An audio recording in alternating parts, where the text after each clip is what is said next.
Good morning. My plans for the morning have changed, and which is life, right? Sometimes we have to pivot, and I'm able to get a little walk in the woods. So it makes me so happy. I love that. Look how beautiful and quiet. Snow coming down. Ooh, look at that. That is some serious woodpecker. That is serious woodpecker action. Man. Come on kids.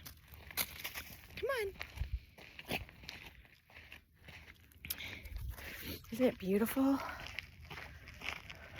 One of the smartest things I ever did, even when I had, very little, I would get the cheapest apartment in a place an apartment building that was near a park or a walking trail or something, so I could always be near nature.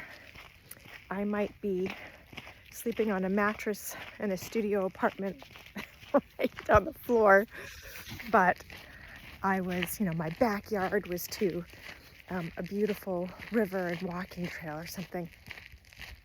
There's just something so grounding and healing and restoring about being in nature. So it, looking back over the last few decades, I'm just like, wow, that was really instinctive, because I didn't understand what I was doing from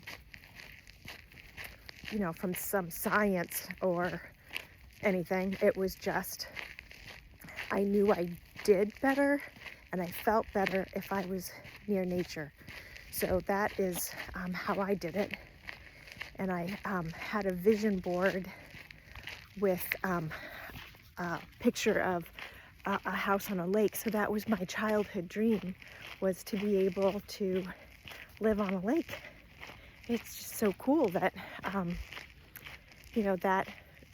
I was 40 years old when I got to fulfill that dream, but I fulfilled it, or the universe fulfilled it, God fulfilled it. Thank you, God. So cool.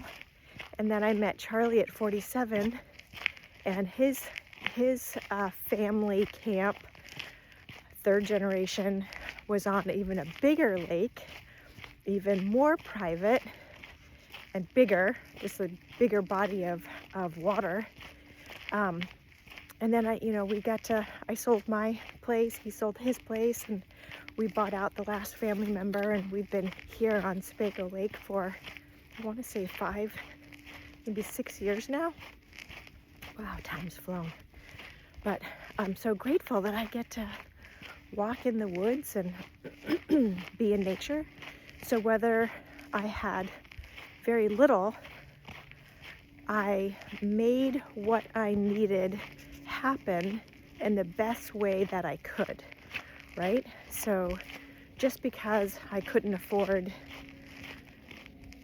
some piece of property on a lake, I was able to get a little tiny studio apartment near parks, near walking trails. And then the dream evolved, little over time.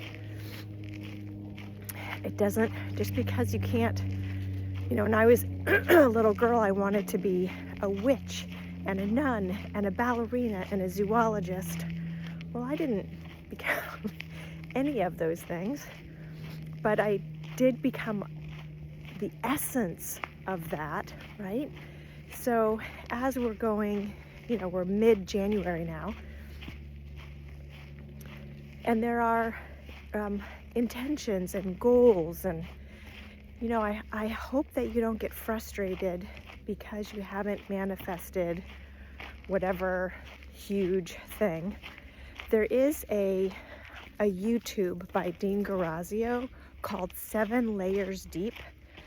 And that is so good.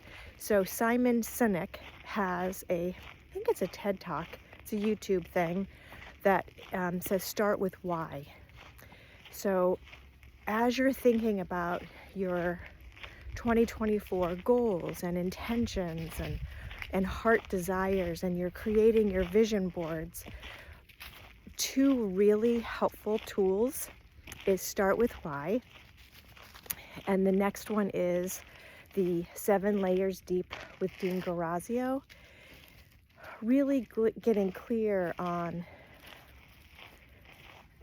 what is behind the desire, what is behind the goals that you have.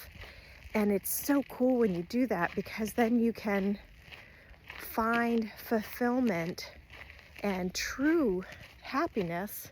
Hey guys, on the road please.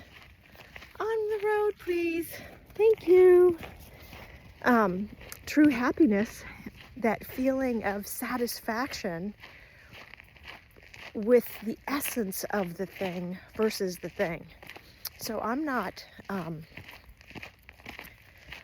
like devastated or feel like a failure because I'm not a zoologist.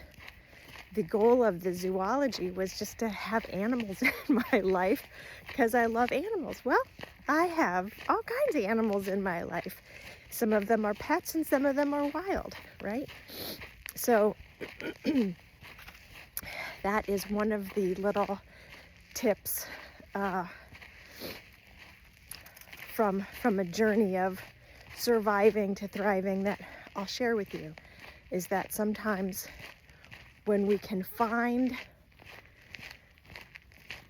things to be grateful for and appreciate and see the essence of our dreams in our life, it just creates inner peace and joy and happiness within us. And isn't that what we all want, right? We want to have less suffering and more peace of mind and joy. So I hope that is helpful to you.